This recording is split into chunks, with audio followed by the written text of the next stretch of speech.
relations sont dans une situation particulière et il était important que nous puissions donc faire ce déplacement.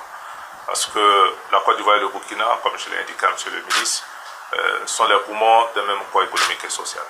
Il est donc important que ces deux pays, qui sont des pays frères, qui sont des nations sœurs, que nous puissions nous parler en dépit des conjonctures politiques que je considère comme des choses temporaires. Les relations de la Côte d'Ivoire et le Burkina sont des relations historiques. Nous sommes unis par la géographie, nous sommes unis par l'histoire, nous avons des peuples de part et d'autre qui sont très entremêlés. Et ce socle sociologique ne peut pas être altéré ou dénaturer nos rapports.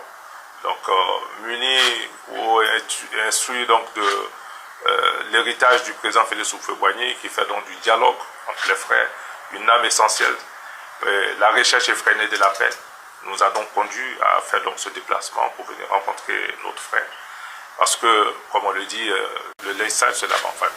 C'est donc vraiment mu par cet esprit donc de fraternité, de ce serment de fraternité que nous avons fait le déplacement, pour que nos rapports qui connaissent quelques petites turbulences, mais cela y va effectivement de la vie. Même dans un couple, il y a parfois des hauts et des bas, il y a des disputes, et après la vie reprend son cours normal.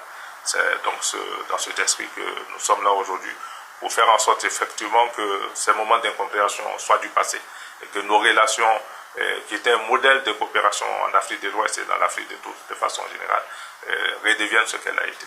Voilà un peu en substance ce que nous avons dit, et ça a été des discussions franches, directes, en point vraiment de fraternité et de sincérité que nous avons rencontré en tout cas notre frère ce matin.